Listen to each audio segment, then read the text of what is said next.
شهيدا أشهد أن لا إله إلا الله وحده لا شريك له وأشهد أن محمدا عبده ورسوله لا نبي ولا رسول بعده اللهم صل وسلم وبارك على هذا النبي الكريم نبينا محمد بن عبد الله وعلى آله وأصحابه ومن والاه أما بعد سبحانك لا علم لنا إلا ما علمتنا إنك أنت العليم الحكيم رضيت بالله ربا وبالإسلام دينا وبمحمد صلى الله عليه وسلم نبيا اللهم أنت ربي لا إله إلا أنت خلقتني وأنا عبدك وأنا على عهدك ووعدك ما استطعت أعوذ بك من شر ما صنعت وأبوء لك بنعمتك علي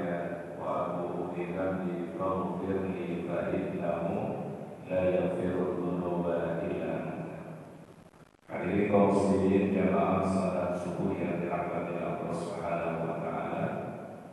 Alhamdulillah, puji dan syukur bagi senantiasa kita panjatkan kepada Allah Subhanahu wa taala. Di kesempatan pagi yang mulia ini kita diberikan kesehatan oleh Allah taala, diberikan waktu sehingga kita bisa memenuhi panggilannya melaksanakan salat subuh secara berjamaah dan kita duduk sejenak di majelis ilmu yang mudah-mudahan duduk kita di majelis ilmu ini Allah taala membukakan pintu-pintu keberkahannya. Jadi doakan oleh Rasulullah sallallahu alaihi wasallam, Allahumma barik li ummati fi bukuriha. Ya Allah, berikanlah keberkahan untuk umatku setiap pagi hari mereka. Salawat dan salam mari kita sampaikan kepada uswah hasanah kita, teladan kita yang mulia Nabi Muhammad sallallahu alaihi wasallam.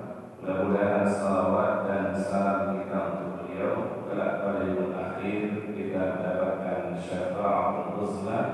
Allahumma shalli wa sallim ala nabiyyina Muhammad. Hadirin yang dirahmati dan dimuliakan Allah Subhanahu wa taala. Pada kesempatan pagi hari ini tema kajian kita terkait tentang kemuliaan Rasulullah sallallahu alaihi wasallam dan kasih sayang beliau kepada umatnya, karena momentum yang kita berada di dalamnya itu momentum Rabiul Awal. Ketika kita berbicara tentang bulan Rabiul Awal, maka sesungguhnya bulan Rabiul Awal ini menjadi bulan yang sangat istimewa karena ada beberapa hal.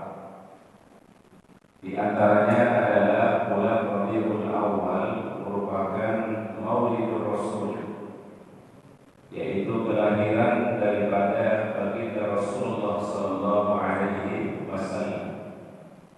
Sehingga ketika beliau ditanya oleh para sahabat, wahai baginda Rasul, kenapa Anda berpuasa pada hari Senin?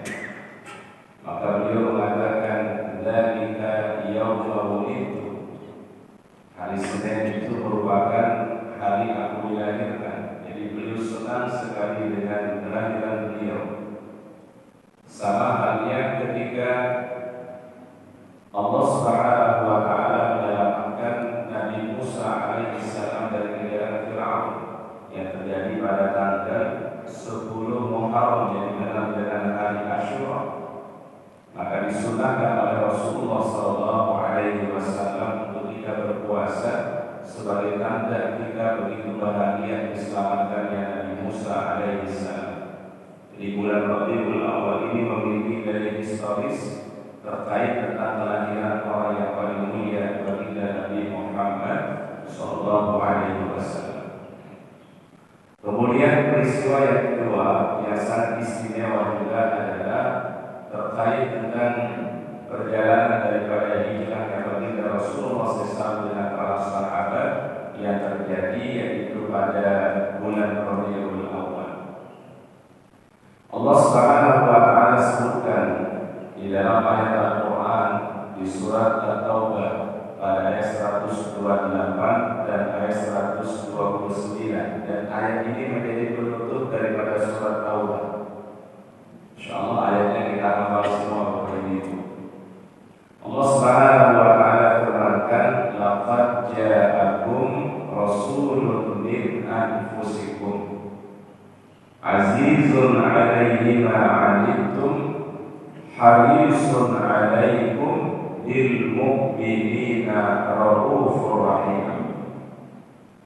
Fa in tawallaw faqul hasbiyallah la ilaha illa hu 'alaihi tawakkaltu wa huwa rabbul arsyil 'azim. Ini tadi ada di surat apa? Surat At-Taubah ayat 128 dan 129. Silakan para jemaah bisa kita buka di dalam Al-Quran di dalam surat At-Taubah. Allah Subhanahu wa taala di dalam ayat ini Pak memberikan pujian kepada Rasul. Kalau Allah Taala saja memuji beliau, apalagi kita. Kalau Allah Taala saja memuliakan Rasulullah SAW, apalagi kita. Maka tidak mungkin Allah mengatakan mencintai Nabi Sallallahu Alaihi Wasallam kalau dia tidak mencintai beliau dengan memuji beliau, memuliakan beliau. Apa pujian Allah Taala di dalam ayat ini? Laqad ja'akum rasul, sungguh telah datang kepada kalian seorang rasul. Siapa maksudnya rasul di sini?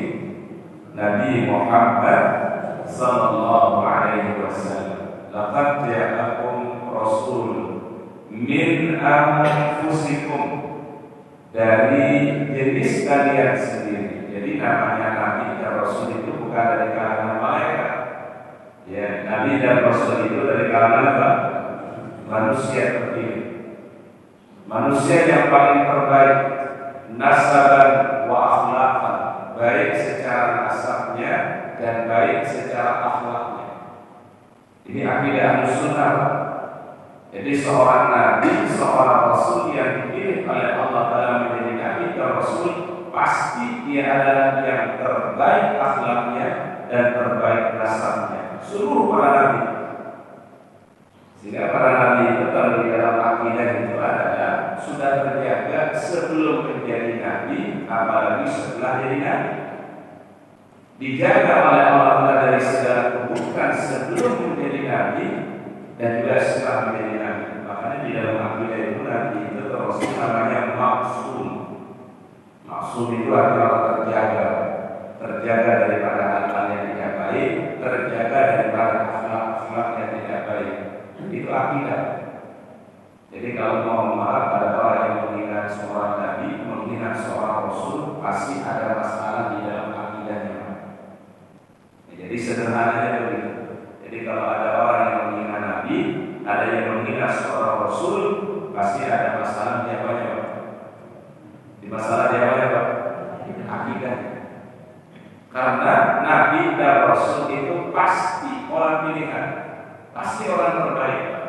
Gak mungkin dipilih orang biasa-biasa. Gak mungkin dipilih orang-orang yang memiliki akhlak yang tidak baik. Pasti yang terpilih yang terbaik akhlaknya dan juga terbaik secara nasab. Laqad ja'akum rasulun min anfusikum. Dan Nabi Sallallahu Alaihi Wasallam dipilih dari orang terbaik di kota Mekah, orang yang terbaik dari penduduk yang ada di kota Mekah. Apa pujian Allah Taala kepada baginda Rasulullah SAW di dalam ayat yang mulia ini? Setidaknya kata para ahli tafsir ada tiga. Ya, jadi ada tiga pujian Allah Taala kepada baginda Rasulullah SAW. Yang pertama, azizun alaihi ma 'anittum. Azizun alaihi ma 'anittum. Rasa berat apa yang dirasakan oleh kalian semua. Rasulullah SAW itu kalau melihat dulu para sahabat, ada yang menderita, ada yang disiksa karena imannya kepada Allah, imannya kepada Rasulullah SAW. Orang yang paling pertama kali bersedih itu baginda Rasul. Sehingga dikisahkan ada sahabat dulu yang pernah disiksa, namanya Bilal. Namanya siapa Pak? Bilal. Bilal ini muadzinnya baginda Rasulullah sallallahu alaihi wasallam. Disiksa oleh tuannya. Disiksa dengan luar biasa. Sampai Bilal ini sudah tidak kuat, kalimat yang keluar dari lisannya cuma satu kata, ahad, ahad, dan ahad. Diseret di tengah badan pasir yang begitu panas tanpa mengenakan baju. Kemudian di dadanya ditaruh batu besar supaya dia keluar daripada agama Islam. Tetapi tidak membuat Bilal kemudian menjadi berkecil hati atau berputus harap dari Allah Ta'ala, tapi justru menjadikan dia lebih lagi semangat beriman kepada Allah. Maka dia ucapkan ahad, ahad, dan ahad. Ketika Rasul melihat Bilal disiksa, apa kata Rasul kepada para sahabat? Siapa yang ingin memerdekakan saudaranya? Siapa ingin membela saudaranya? Maka yang paling pertama akan tangan itu Pak Sayyidina Abu Bakar As-Siddiq radhiyallahu anhu, ya Rasulullah, aku wahai baginda Rasul. Dibeli itu Bilal, dimerdekakan itu Bilal oleh sahabat yang mulia Abu Bakar As-Siddiq. Azizun alaihi ma'alim. Ini yang dipuji pertama baginda Rasulullah sallallahu alaihi wasallam. Yang kedua adalah pujian Allah Ta'ala kepada baginda Rasul, harisun alaikum, sangat mengharapkan kebaikan untuk kalian semua. Beliau begitu cinta kepada kita semua. Beliau begitu sayangnya kepada kita semua. Satu ketika Nabi sallallahu alaihi wasallam pernah membaca doa Nabi Ibrahim alaihissalam dan juga doa Nabi Isa alaihissalam. Di dalam satu kesempatan Rasulullah SAW pernah membaca doa yang pernah dibaca oleh Nabi Ibrahim alaihissalam dan doa yang dibaca oleh Nabi Isa alaihissalam. Apa yang terjadi pada jemaah sekali itu? Tiba-tiba beliau menangis bersedih dan beliau mengatakan, ummati, ummati, ummati. Jadi beliau berdoa kepada Allah dalam membaca doa Nabi Ibrahim alaihissalam dan membaca doa Nabi Isa alaihissalam yang beliau ingat setelah membaca doa itu adalah bukan keluarga beliau, bukan anak cucu beliau, bukan orang-orang yang terdekat dengan beliau. Yang beliau ingat itu adalah ummati, ummati, ummati. Ya Allah, berikanlah kemuliaan bagi umatku, berikanlah keselamatan bagi umatku, berikanlah keberkahan kepada umatku. Itu doa yang dibaca oleh Rasulullah. Ummati, ummati, dan ummati. Harisun alaikum. Begitu perhatian kepada kalian semua. Jadi Masya Allah, akhlaknya Rasulullah SAW yang digambarkan di dalam Al-Quran. Yang ketiga yang dipuji oleh Allah Ta'ala tentang Rasulullah SAW, bil mu'minina raufur rahim. Kepada orang-orang mukmin beliau penuh kasih sayang dan cinta. Itu Nabi SAW. Ini yang diperkuat di dalam satu ayat Al-Quran, Muhammadur Rasulullah walladzina amanu wa asyidda'u 'alal kuffari ruhamaa'u bainahum.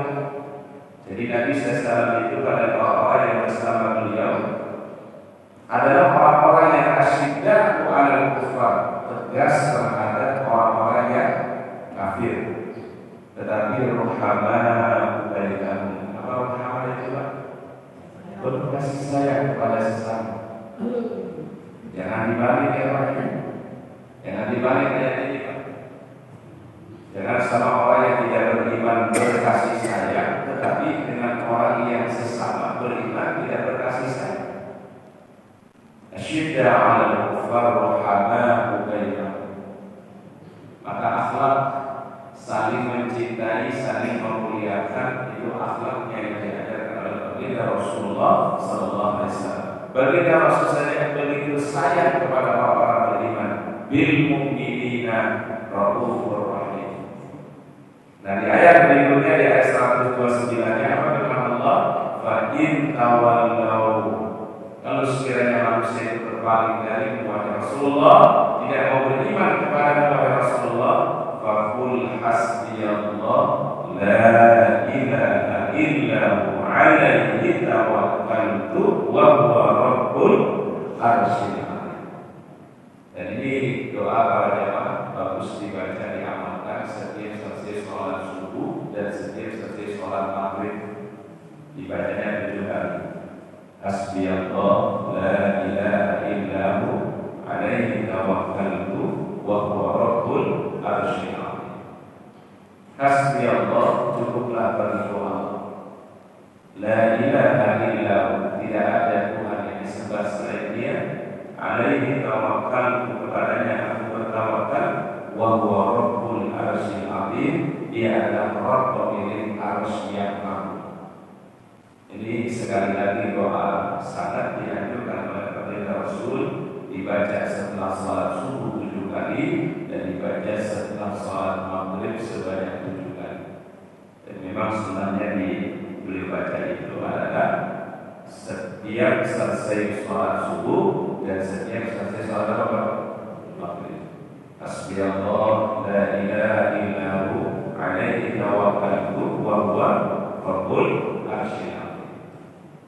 Jadi kita berkomitmen kepada Allah, cukup bagi kami Allah. Tidak ada Tuhan yang disembah kecuali Dia. Hanya kepadanya aku bertawakal, berserah diri. Wa huwa rabbul arsyil azim, dan Dia pemilik arsy. Insyaallah hati menjadi lapang. Allah telah memberikan kelapangan jiwa, kelapangan hati. Di saat kita sudah tidak ada lagi tempat berharap kecuali Dia, tidak ada tempat bersandar kecuali Dia, tidak ada tempat kita memohon pertolongan kecuali hanya kepada Dia. Maka Dia akan menguatkan jiwa kita. Semakin kuat bergantung kita kepada Allah, maka semakin besar pertolongan Allah. Tetapi kalau kita bergantung kepada manusia, yang terjadi kekecewaan. Kalau kita bergantung kepada Allah Ta'ala, tidak akan pernah memberikan kekecewaan kepada hamba-hamba. Hasbiyallah la ilaha illahu alaihi tawakkaltu wa huwa rabbul arsyil azim. Kita amalkan. Kapan nanti diamalkannya, Pak? Setelah sholat subuh, setelah sholat maghrib, sebanyak 7 kali. Ini yang disunahkan oleh Rasulullah Sallallahu Alaihi Wasallam. Para ulama menjelaskan bahwasanya ada beberapa bukti-bukti tanda-tanda cinta Rasulullah Sallallahu Alaihi Wasallam kepada umatnya. Jadi apa saja tanda-tanda cinta beliau, tanda-tanda sayang beliau kepada umatnya? Di antaranya adalah bukti cinta dan kasih sayang Rasulullah Sallallahu Alaihi Wasallam kepada umatnya. Rasulullah Sallallahu Alaihi Wasallam minta kepada Allah Subhanahu Wa Taala ketika beliau diwajibkan untuk melaksanakan sholat dalam sehari itu 50 kali waktu. Jadi 50 kali sholat dalam peristiwa Isra dan Mi'rajnya beliau. Jadi pada saat awal diperintahkannya sholat oleh Allah Ta'ala, yang Allah telah wajibkan kepada baginda Rasulullah SAW itu sebanyak 50 kali sholat. Jadi kalau 50 kali sholat, kita sholat setiap hari berarti berapa menit, Pak?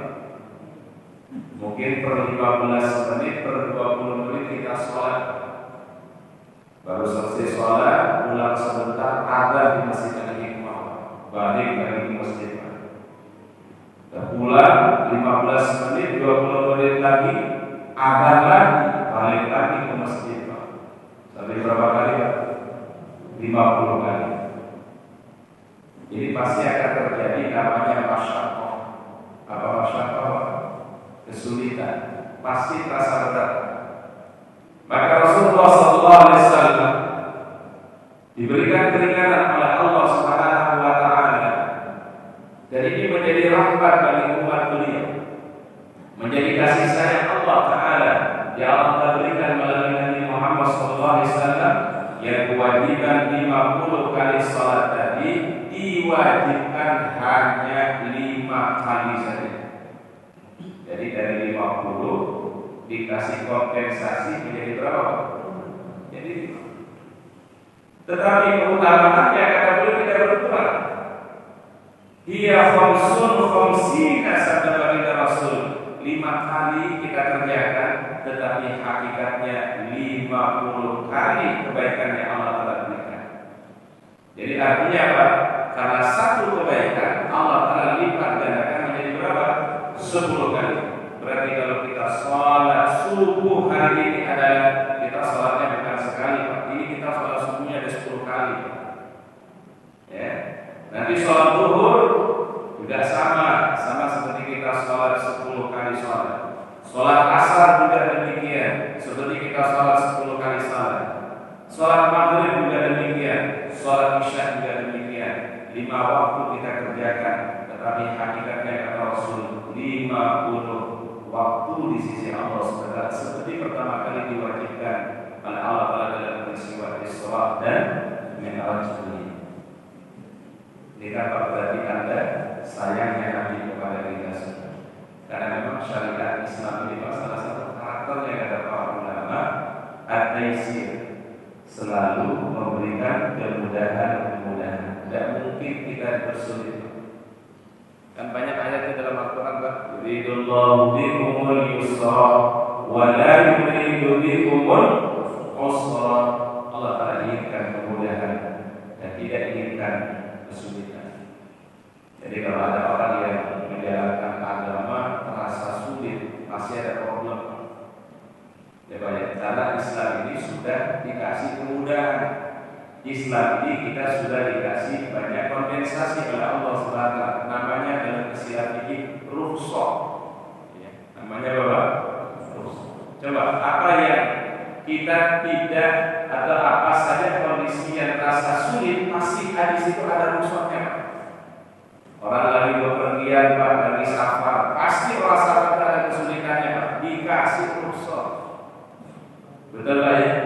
Orang yang bepergian safar ada rukhsahnya enggak? Ada.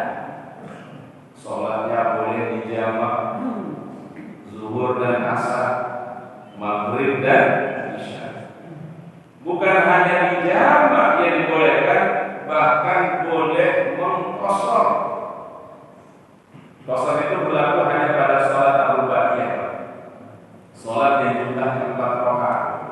Berarti sholat zuhur, sholat asar, dan sholat isya.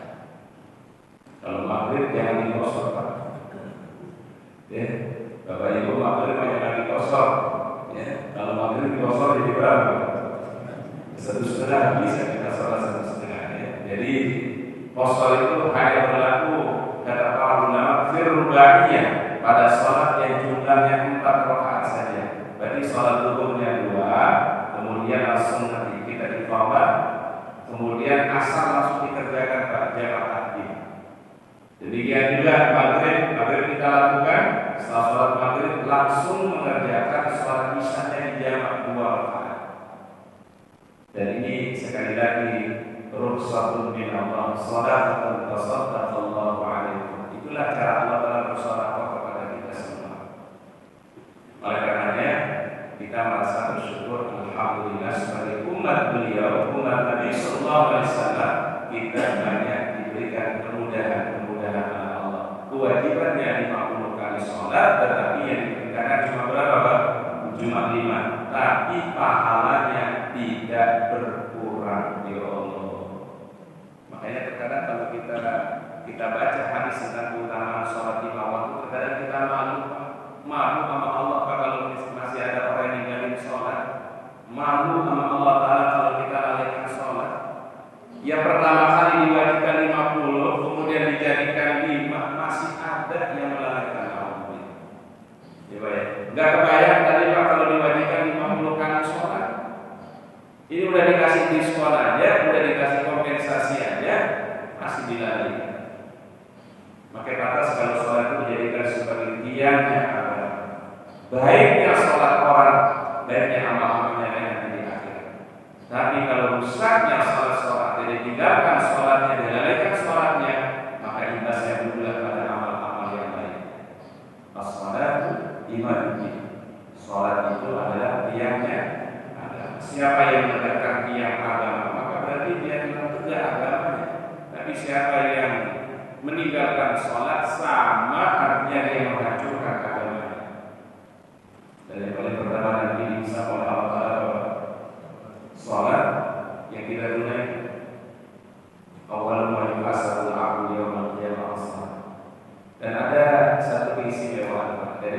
juga untuk menambah ibadah wajib itu dan ibadah sunnah yang lain.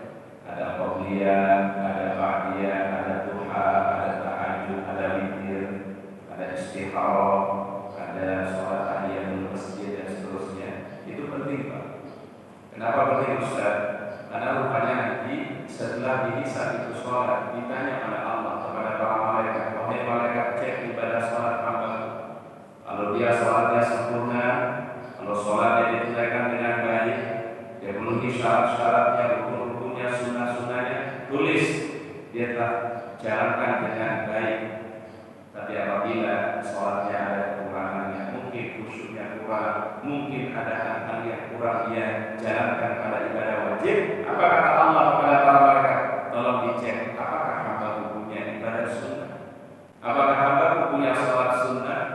Kalau dia punya sholat sunnah, kata Allah, jadikanlah sholat sunnahnya menyempurnakan, menambal daripada kekurangan ibadah wajib.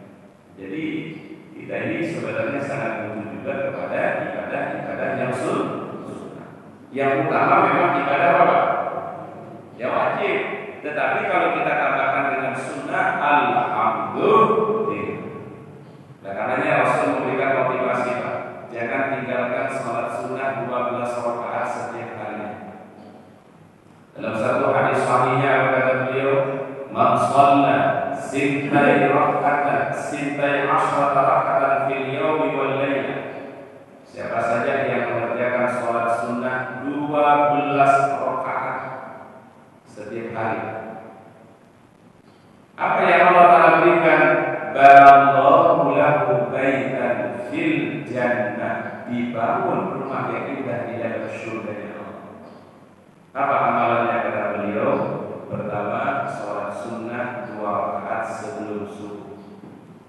Berarti qabliyah subuh. Yang kedua, arba'an qabla zuhri, 4 rakaat sholat sunnah sebelum zuhur. Boleh dikerjakan 4 sekaligus, boleh dikerjakan rakaat ini 2 rakaat. Jadi 2 rakaat sebelum sholat zuhur. Warakatain ba'da zuhri, dan 2 rakaat setelah sholat zuhur, berarti ba'diyah zuhur. Warakatain ba'da maghrib, 2 rakaat setelah sholat maghrib. Warakatain ba'da isya, dan 2 rakaat setelah isya. 2 sebelum subuh, 4 sebelum zuhur, 2 setelah zuhur, 2 setelah maghrib, dan 2 setelah isya. Ini yang disebut rawatib mu'akkad. Ustaz, boleh nggak kami tambah dengan sholat sunnah yang lain? Masih boleh. 2 rakaat atau 4 rakaat sebelum asar. Jadi qobliyah asar itu boleh 2, boleh 4. Kalau yang mengatakan 4 rakaat itu ada hadis sahih mengatakan, rahimahullah imran sholat arba'an qabla al-asri, Allah merahmati orang yang mengerjakan qobliyah asar 4 rakaat. Jadi boleh 2, boleh berapa? Sunnah juga itu Pak, qobliyah asar itu sunnah. Kemudian yang kedua, yang sunnah juga sebelum maghrib, walaupun tidak disebutkan di hadis yang 12 rakaat tadi, tapi ada sholat sunnah sebelum maghrib. Apa kata beliau? Shallu qabla al-maghrib, shallu qabla al-maghrib, shallu qabla al-maghrib. Apa shallu? Sholatlah sebelum maghrib, sholatlah sebelum maghrib, sholatlah sebelum maghrib. Tapi di ujung hadisnya beliau mengatakan, liman sya'a, bagi yang ingin, bagi yang mau. Tapi mau dijalankan silakan, dan juga tidak ada masalah, karena itu sunnah. Itu qobliyah apa? Kemudian qobliyah isya ada dari yang Ustaz ada. Bainal adzan wal iqamah rakaatani, setiap antara adzan dan iqamah kerjakanlah salat sunnah 2 rakaat. Berarti Pak, semua salat fardu itu punya qobliyah. Dari subuh sampai isya itu ada qobliyah. Cuma ada qobliyah yang muakkad, ada yang ghairu muakkad. Muakkad adalah sesuatu yang dirutinkan oleh Nabi. Kalau ghairu muakkad, Rasul terkadang lakukan, terkadang beliau tinggalkan. Paham sampai sini Pak? Paham sampai sini Pak? Jadi kita bisa mengamalkan baik yang muakkad ataupun yang ghairu muakkad. Nah ini bukti cinta kasih sayangnya Rasul kepada kita semua, yaitu yang tadinya sholat 50, kemudian dikasih berapa? Jadi 5. Bukti kasih sayang beliau yang kedua yang disebutkan di dalam hadis sahih oleh Rasulullah sallallahu alaihi wasallam. Dulu ada sahabat datang kepada Aisyah radhiyallahu anha. Ini sahabat 3 orang. 3 orang ini datang kepada Nabi, bertanya kepada Nabi, ya Rasulullah, bagaimana wahai Aisyah, bagaimana ibadahnya Nabi? Bagaimana ketaatannya Nabi sallallahu alaihi wasallam? Maka Aisyah ceritakan salatnya Nabi begini, puasanya Nabi begini, tilawah Qur'annya Nabi begini. Apa kata 3 orang ini? Aduh, kalau begini kita enggak ada apa-apanya sama Nabi. Ya. Nabi salatnya rukun, Rasul baca Qur'annya rukun, ibadahnya luar biasa. Kita ini enggak ada apa-apanya dengan Nabi. Berarti itulah kalimatnya. Ta'annahum taqalahu, kata Rasulullah. Seakan-akan itu mereka mengatakan kami ini enggak ada apa-apanya dengan Nabi. Maka 3 orang ini ingin melakukan ibadah melampaui daripada Nabi. Ya, 3 orang ini ingin melakukan ibadah supaya melampaui siapa? Yang pertama bilang begini, saya ingin sholat malam sepanjang malam tanpa tidur. Jadi dari habis isya sampai subuh mau sholat malam. Ya baik, tidak pakai apa? Tidak pakai tidur, tidak pakai istirahat. Yang penting sholat malam, habiskan waktu malamnya ingin sholat malam. Ini yang pertama. Sahabat yang kedua apa katanya? Saya ingin berpuasa sepanjang tahun non-stop. Setahun itu berapa hari? 365. Ingin puasa sunnah full sepanjang tahun tanpa stop. Oh, ini orang luar biasa. Ingin melampaui siapa tadi, Pak? Nabi. Yang ketiga, ini orang yang melampaui Nabi. Kalau Nabi itu nikah, saya tidak ingin nikah. Tidak mau menikah. Karena apa? Kalau nikah nanti tidak fokus ibadah. Tapi kalau tidak nikah lebih fokus ibadah. Kalau kita ngurusin istri, ngurusin istri, ngurusin anak, ngurusin ini dan seterusnya. Ini sahabat yang mau nikah. Supaya kenapa? Supaya fokus ibadahnya kepada Allah. Nah, rupanya 3 orang ini adalah oleh Nabi sallallahu alaihi wasallam dipanggil, "Hei si fulan, ta'al," kata Nabi sallallahu alaihi wasallam. "Kemari wahai si fulan. Antum taquluna kata wa kata." Apakah kalian yang mengatakan begini dan begini kata Rasulullah sallallahu alaihi wasallam? "Na'am ya Rasulullah." Iya wahai Rasul. Berarti dia akan itu kalimatnya. Apakah kalian yang mengatakan begini kata Rasulullah sallallahu alaihi wasallam? "Na'am ya Rasulullah sallallahu alaihi wasallam." Betul wahai baginda Rasul. Maka Rasul luruskan. Inilah akhlaknya Nabi SAW. Diluruskan itu keinginannya sahabat. Apa kata beliau? Fa inni aqumu wa ana. Aku sholat malam, tapi saya istirahat lebih dahulu. Inilah yang kemudian nanti para ulama mazhab fikih itulah Imam Abu Hanifah, Imam Malik, Imam Syafi'i, Imam Hambali mengatakan kalau ingin sholat tahajud afdalnya tidur lebih dahulu. Ini dasar hadisnya selesai. Fa inni aqumu wa ana. Aku ini sholat malam, tetapi saya istirahat dulu. Ya mungkin 2 jam, mungkin 3 jam, mungkin 4 jam sebelum tahajud, baru saya bangun hadis sabda baginda Rasulullah SAW. Jadi afdalnya apa? Kalau kita mau sholat malam, bagusnya itu ada istirahat. Supaya kenapa? Badan ada mana Pak? Haknya perlu istirahat. Kalau orang ibadah sepanjang malam, nanti di mana fisik kita? Karena kan manusia terdiri dari 2 unsur, ada unsur fisik dan ada unsur apa? Ruhiyahnya. Ada unsur badannya, ada unsur jiwa. Nggak boleh orang itu Pak Ustaz, saya kepingin yang penting badan nggak apa-apa deh, nggak ini dan ini. Yang penting jiwa saya menjadi lebih bagus. Itu dilarang sama Allah. Ya, karena badan ini juga punya hak. Dia perlu istirahat. Dia perlu yang namanya untuk direhatkan sejenak. Maka Rasulullah SAW itu kalau sholat tarawih maka kata beliau, arif nabi sholat ya Bilal. Allah jadikan kami orang yang rehat dengan sholat ini. Maka sholat itu tidak boleh buru-buru, ya, karena sholat itu supaya orang mendapatkan ketenangan, mendapatkan roha kata Nabi SAW. Tapi sebenarnya apa? Ini kita butuh namanya rehat. Rehat itu apa rehat? Itu bahasa Arab Bapak Ibu, ya. Jadi banyak bahasa di kita ini dari bahasa Arab. Rehat sejenak, rehat itu dari kata roha. Roha bahasa Arabnya. Kita sambung lagi namanya istirahat. Istirahat jadi apa di kita? Istirahat. Itu bahasa Arab. Ya. Sama ada daerah Pak di Indonesia ini namanya Maluku. Maluku itu ada di mana? Maluku itu bagian timur sana kan? Daerahnya di Aceh, ada Ternate, ada di Luris. Daerahnya apa namanya? Maluku itu kira-kira bahasa Indonesia atau bahasa apa? Bahasa Indonesia atau bahasa apa? Dari bahasa Arab. Dari mana diambil? Dari kata muluk. Muluk itu ada kerajaan-kerajaan. Karena di situ banyak kerajaan Islam. Wilayah yang kemudian dikenal dengan Sultan Maluku diambil dari surat Tabarakalladzii biyadihil mulku wa huwa 'ala kulli syai'in qadir.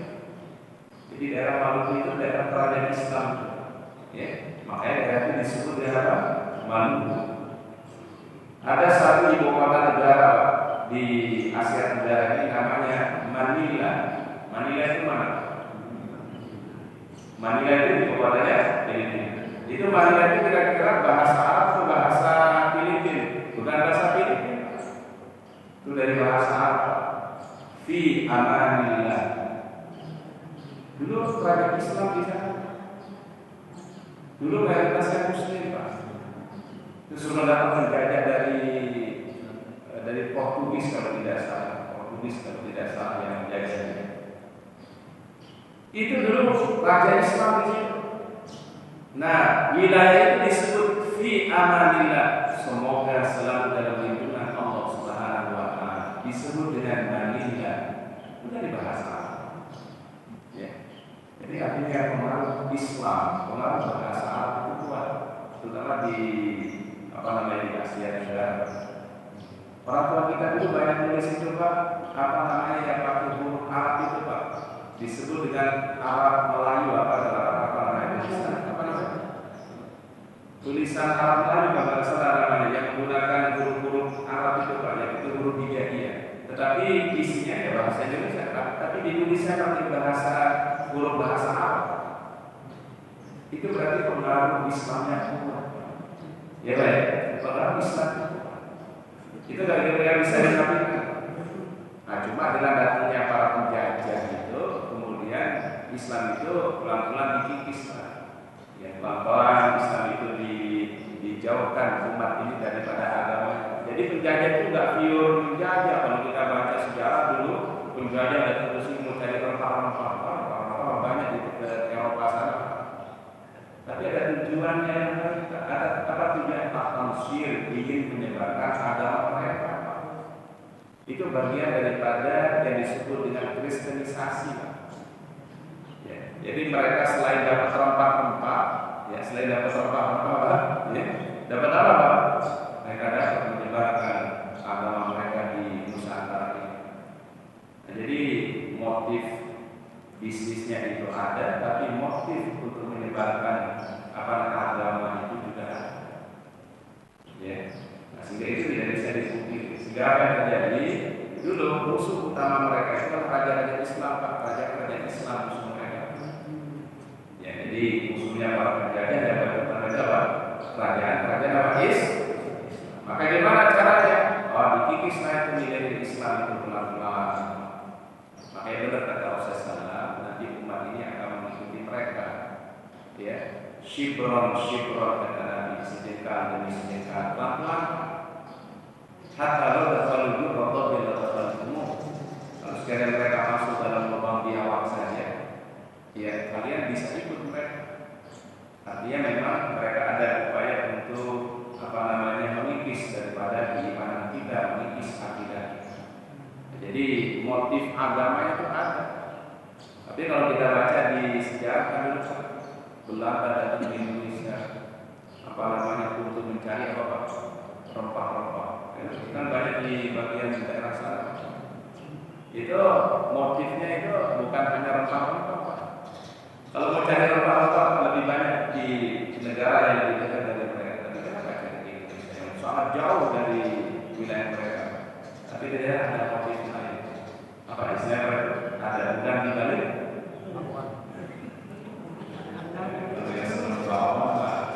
Masih jawab ada udang di balik. Jadi rupanya tidak. Makanya Muhammad, orang kafir itu pasti punya tujuan agama. Itu tidak bisa enggak. Ya. Seorang yang non muslim itu pasti punya motif agama. Ya. Apalagi POC itu ternyata Muhammad tidak semuanya dari kalangan Nasrani. Ternyata pendirinya itu seorang Zionisme Yahudi. Ya. Jadi ternyata VOC itu, kalau dulu yang kita pahami kan itu syarikat dagangnya orang-orang Belanda, Pak. Ternyata pendirinya itu adalah salah satu tokoh Zionis Yahudi. Baru terungkap akhir-akhir ini, Pak. Dulu kita anggap itu hanya bisnis dagang gitu ya, tapi ternyata motif agama. Makanya ada peninggalan-peninggalan, sisa-sisa.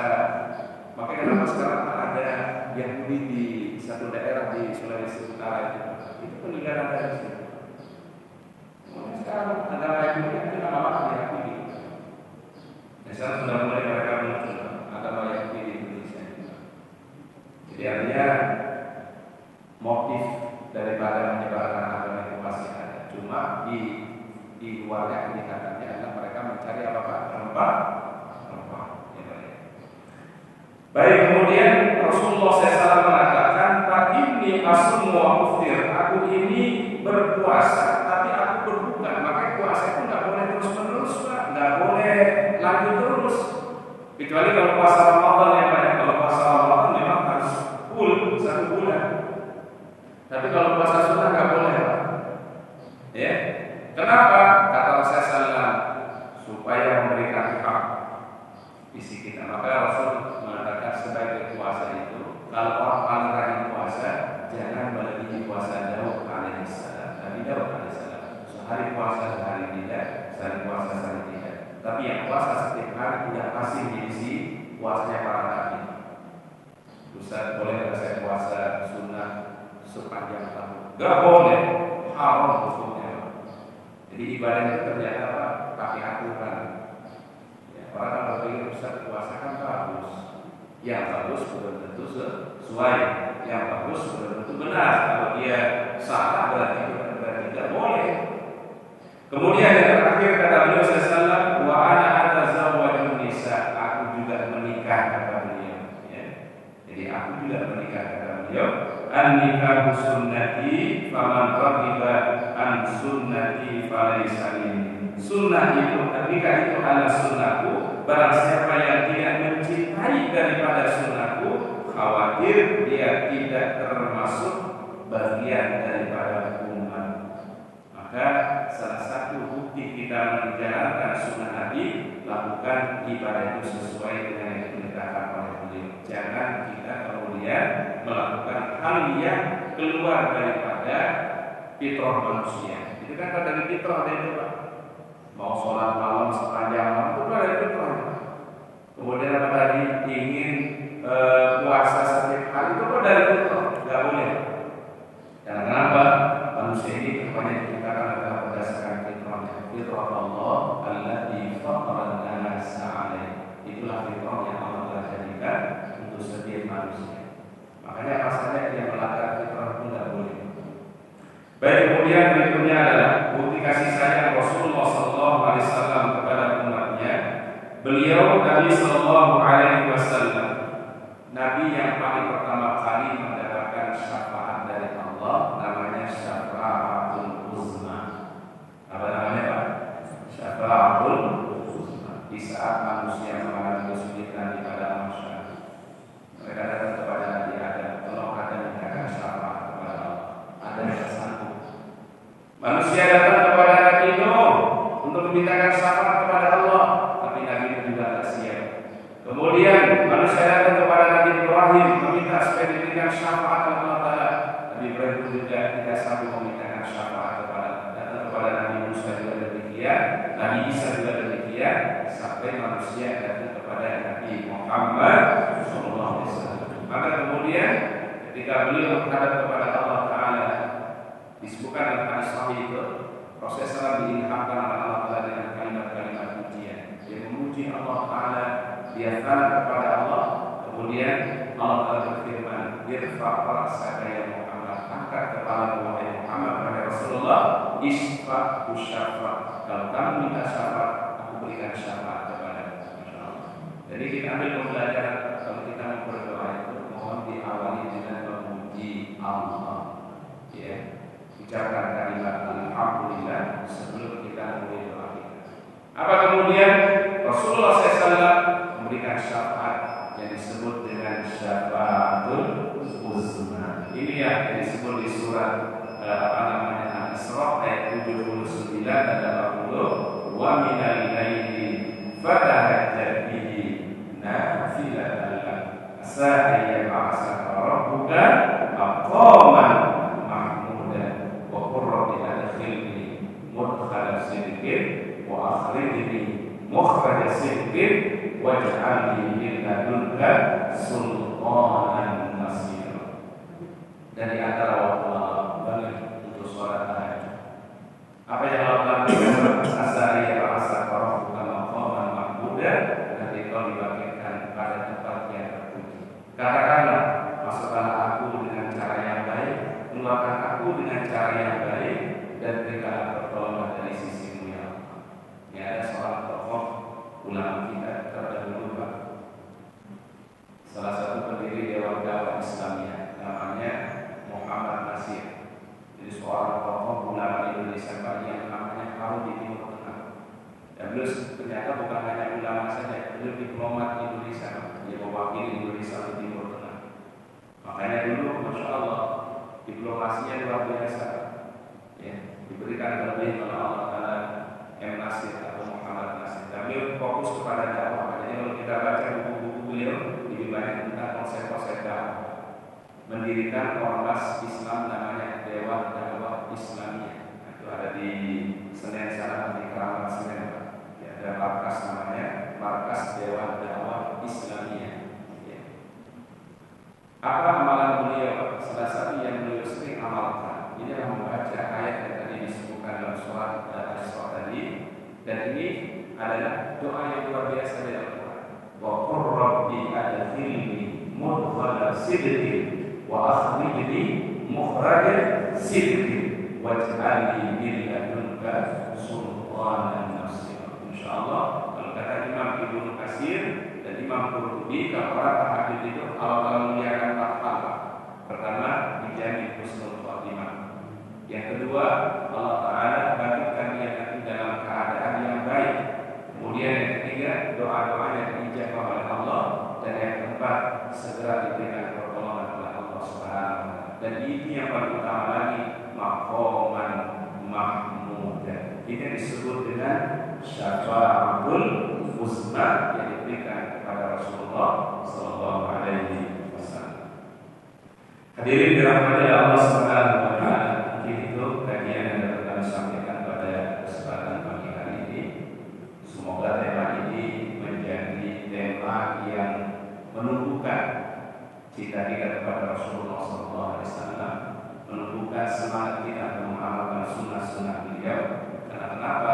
Bukti cita-cita kepada Nabi yaitu sejauh mana kita mengamalkan ajaran beliau, sejauh mana kita mengamalkan sunnah-sunnah beliau dalam kehidupan kita. Tentu sesuai dengan kemampuan kita. La yukallifullahu nafsan illa wus'aha. Baik, mungkin tidak perlu kami sampaikan. Kita akhiri dengan doa kafaratul majlis. Subhanallahumma wa bihamdika asyhadu an la ilaha illa anta astaghfiruka wa atubu ilaik. Akhirul kalam. Assalamualaikum warahmatullahi wabarakatuh.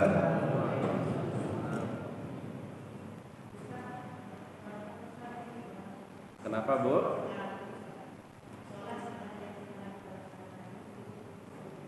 Suaranya agak jelas bunda. Nah, kenapa sholat syuruk pun? Apa? Baik. Wallahu a'lam bishawab. Sholat syuruk ini disebutkan fadilah pada Nabi SAW. Barang siapa yang sholat subuh berjamaah di masjid, lalu dia berzikir sampai terbit matahari. Terbit matahari namanya syuruk. Lalu dia sholat 2 rakaat. Nah di sini nanti para ulama beda pandangan. Apakah sholat ini sholat tersendiri atau sholat ini sholat yang merupakan duha di awal waktu? Ada khilaf para ulama. Ada yang mengatakan sholat syuruk ini sholat berdiri sendiri, maka sholatnya syuruk atau isyraq. Tapi ada sebagian ulama mengatakan sholat syuruk itu ada yang dikerjakan di waktu syuruk itu adalah sholat duha di awal waktu. Silakan istihad berbeda para ulama. Insya Allah pahalanya dapat kedua-duanya.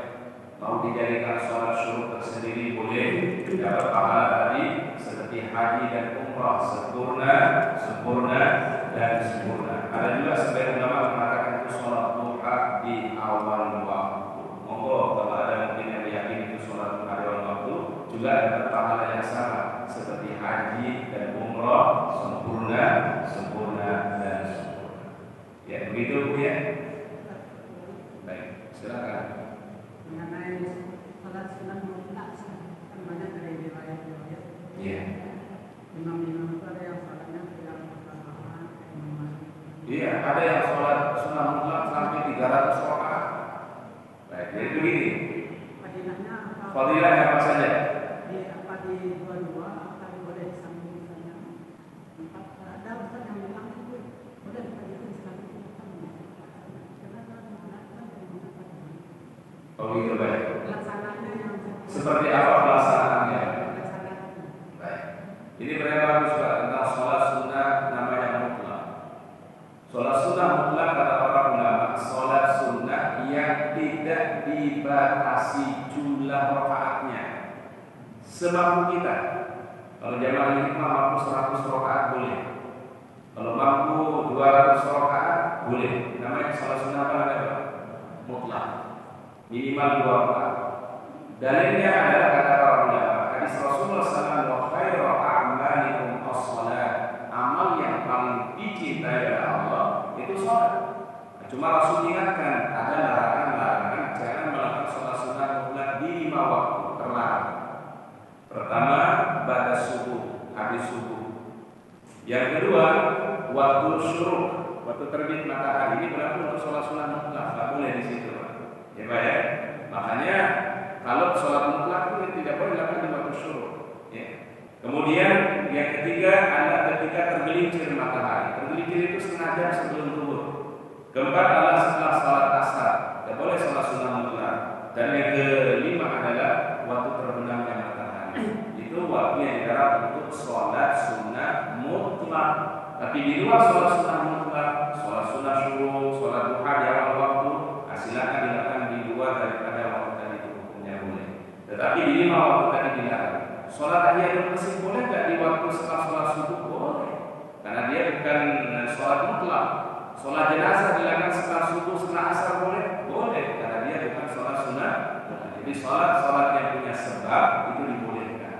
Tapi yang nggak boleh itu di 5 waktu dilarang. Itu sudah cuma sholat sunnah mutlak namanya. Paham ya Pak ya? Nah, mutlak itu punya jumlah rakaatnya tidak dibatasi. ini kalau kita sholat sunat mutlak, misalnya boleh benar-benar misalnya nanti habis sholat duha kita sholat mutlak. Boleh. Tapi habis menjelang asar Habis zuhur sholat lagi. boleh. Boleh. Makanya sholat sunnah mutlak kita apa tadi Pak? Sholat sunnah yang tidak dibatasi jumlah rakaatnya. Mau 2 rakaat, 4 rakaat, 6 rakaat. Dalam satu hari mungkin bisa mengulang-ulangi sekian kali boleh. Terutama yang paling panjang waktu itu di waktu duha. Yang paling panjang waktunya adalah setelah sholat zuhur sampai asar, ya kan? Nah, kemudian waktu panjangnya lagi setelah sholat maghrib dan setelah sholat isya. Silakan mau sholat sunnah yang kita maksudkan. Nama sholatnya mutlak. Namanya mutlak Pak, bebas jumlah rakaatnya. Mau 2, mau 4, mau 8, mau 10, tidak dibatasi. Namanya sholat sunnah mutlak. Dan ini sholat sunnah mutlak Pak sangat dianjurkan di hari Jumat sebenarnya Pak. Sampai khotib naik ke atas mimbar membacakan khutbahnya Pak. Makanya sholat sunnah mutlak itu dikecualikan Pak, boleh sampai tergelincir matahari hanya di waktu Jumat saja Pak. Padahal tadi kalau di luar Jumat itu Pak, begitu tergelincir matahari sudah tidak boleh Pak. Tapi kalau di hari Jumat sampai khotib berdiri untuk membacakan khutbahnya masih sholat, itu namanya sholat sunnah mutlak. Jadi lebih awal lagi sholat sunnah mutlak ini diamalkan pada hari apa? Hari Jumat. Wallahu a'lam. Baik, mungkin ini yang bisa kita kaji pada kesempatan hari ini. Kita akhiri subhanallah wa bihamdika asyhadu an la ilaha illa anta astaghfiruka wa atubu ilaik. Assalamualaikum.